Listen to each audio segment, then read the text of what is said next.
உயர்கல்வி பெறாத பெண்களே தமிழ்நாட்டில் இல்லை என்ற நிலையை பெறாமல் ஓய மாட்டேன் என்று முதலமைச்சர் மு க ஸ்டாலின் பேசியிருக்கிறார். 2022ஆம் ஆண்டு தொடங்கப்பட்ட புதுமை பெண் திட்டத்தின் மூலம் அரசு பள்ளிகளில் தமிழ் வழியில் பயின்று உயர்கல்வியில் சேரும் மாணவர்களுக்கு மாதம் 1000 ரூபாய் வழங்கப்பட்டு வருகிறது. இந்த திட்டத்தில் 4,25,000 பேர் பயனடைந்துள்ளனர். தூத்துக்குடி காமராஜர் கல்லூரியில் நடைபெற்ற நிகழ்ச்சியில் திட்டத்தின் விரிவாக்கத்தை முதலமைச்சர் மு க ஸ்டாலின் தொடங்கி வைத்தார்.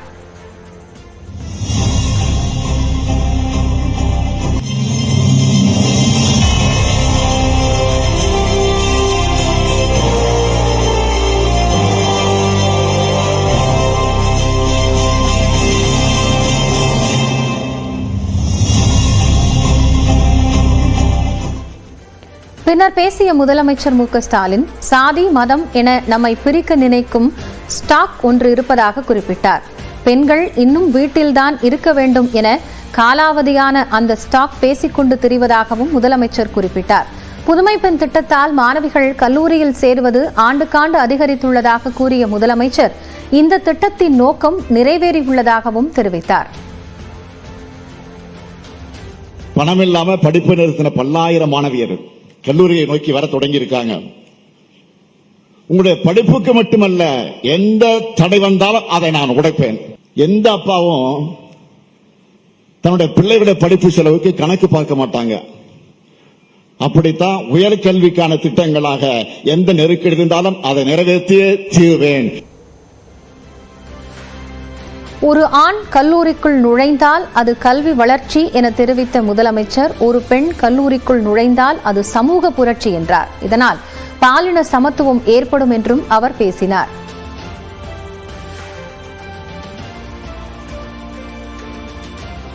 இந்த ஒரு திட்டத்தால இத்தனை பயன்கள் கிடைக்குது. கல்வி இல்லாத பெண்கள் கலநலம் என்றார் புரட்சி கவிஞர் பாரதிதாசன். உயர்கல்வி பெறாத பெண்களே தமிழ்நாட்டில் இல்ல என்ற நிலையை உருவாக்காமல் நான் ஓய மாட்டேன். பிரதமர் மோடி தலைமையில் நடைபெற்ற தலைமை செயலாளர்கள் கூட்டத்தில் நான் முதல்வன் திட்டத்தை அனைவரும் பாராட்டி பேசியதாக குறிப்பிட்ட முதலமைச்சர், அதனை மாணவர்கள் பயன்படுத்திக் கொள்ள வேண்டும் என்றார். புதுமை பெண் திட்டம் இருப்பதால் தான் பெற்றோர் தயக்கமின்றி தங்களை கல்லூரியில் சேர்த்ததாக மாணவிகள் நெகிழ்ச்சியாக தெரிவித்தனர்.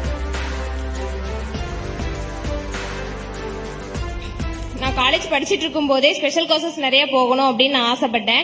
எங்க வீட்டுல கேட்டதுக்கு எங்க அப்பா அம்மா சொன்னாங்க, காலேஜ் ஃபீஸ் ஹாஸ்டல் ஃபீஸ் கட்டுறதுக்கே கஷ்டமா இருக்கு, இப்போதைக்கு எதுவும் வேணாம், 3rd இயர் முடிச்சுட்டு பாத்துக்கலாம் அப்படின்னு சொல்லிட்டாங்க. ஆனா இப்ப நான் புதுமை பெண் திட்டத்துக்கு கீழே காசு வாங்குறதுனால அந்த காசை வச்சு டைப் ரைட்டிங் இங்கிலீஷ்ல லோயர் அண்ட் ஹையர் முடிச்சிருக்கேன். இப்ப கம்ப்யூட்டர் கிளாஸ்ல டேலி படிச்சிட்டு இருக்கேன். இதுக்கப்புறம் நான் பைத்தான் படிக்கலாம்னு நினைச்சிருக்கேன். அது மட்டும் இல்லாம என்னோட தனிப்பட்ட செலவு எல்லாத்துக்குமே இந்த காசு ரொம்ப யூஸ்ஃபுல்லா இருக்கு. ஆனா நான் ஸ்கூல் படிக்கும் போதே புதுமை பெண் அப்படின்ற திட்டம் இருக்கிறத தெரிஞ்சுக்கிட்டேன்னா அம்மாட்ட போயிட்டு சொல்றேன், அம்மா கவலைப்படாதீங்க, நம்ம முதல்வர் ஐயா இப்படி ஒரு திட்டத்தை கொண்டு வந்திருக்கிறாங்க, இது மூலமா நான் காலேஜ் படிச்சுக்கிறேன், என்னுடைய காலேஜ் ஃபீஸ், எக்ஸாம் ஃபீஸ், என் படிப்புக்கு தேவையான பொருள் எல்லாத்தையும் நான் இதுலயே வாங்கிக்கிறேன் அப்படின்னு சொல்லும் போது என் அம்மா தைரியமா கொண்டு போய் என்னை காலேஜில் சேர்த்தாங்க. இந்த திட்டத்து மூலியமா எனக்கு தேவையான நோட்டு புத்தகங்கள், ரெக்கார்ட் புக்ஸ், ப்ராஜெக்ட் ஐட்டம்ஸ், அது போக டெக்னிக்கல் எக்யூப்மெண்ட்ஸ் வாங்குறதுக்கு எனக்கு நல்ல ஹெல்ப்ஃபுல்லானது இந்த திட்டம் தான்.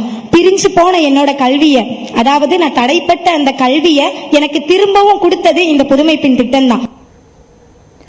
அண்ணா பல்கலைக்கழக மாணவி பாலியல் வன்கொடுமையை கண்டித்து தமிழ்நாடு முழுவதும் அதிமுகவினர் ஆர்ப்பாட்டத்தில் ஈடுபட்டனர். திமுக ஆட்சியில் பெண்களுக்கு பாதுகாப்பு இல்லை என்று கூறி போராட்டம் நடத்துவதற்காக கடலூர் மாவட்டம் சிதம்பரத்தில் மாவட்ட செயலாளர் கே.ஏ. பாண்டியன் தலைமையில் காந்தி சிலை அருகே அதிமுகவினர் ஒன்று கூடினர். தொடர்ந்து முழக்கமிட்டபடி பேரணியாக வந்த 400க்கும் மேற்பட்டோர் கைது செய்யப்பட்டனர். தூத்துக்குடி மாவட்டம் கோவில்பட்டி பயணியர் விடுதி முன்பு தடையை மீறி முன்னாள் அமைச்சர் கடம்பூர் ராஜு தலைமையில் கருப்பு பலூன்களை பறக்கவிட்டு ஆர்ப்பாட்டம் நடத்தினர். 200க்கும் மேற்பட்ட அதிமுகவினரை காவல்துறையினர் கைது செய்து திருமண மண்டபத்தில் தங்க வைத்தனர். ராமநாதபுரம் புதிய பேருந்து நிலையம் பகுதியில் முன்னாள் அமைச்சர் அன்வர் ராஜா, மாவட்ட செயலாளர் எம்.ஏ. முனியசாமி தலைமையில் 500க்கும் மேற்பட்டோர் ஆர்ப்பாட்டம் செய்ய முற்பட்டனர்.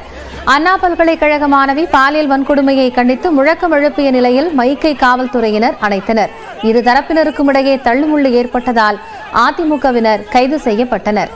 அரியலூரில் தடையை மீறி ஆர்ப்பாட்டத்தில் ஈடுபட்ட மாவட்ட செயலாளர் தாமரை ராஜேந்திரன் தலைமையிலான 400க்கும் மேற்பட்ட அதிமுகவினரை காவல்துறையினர் கைது செய்தனர்.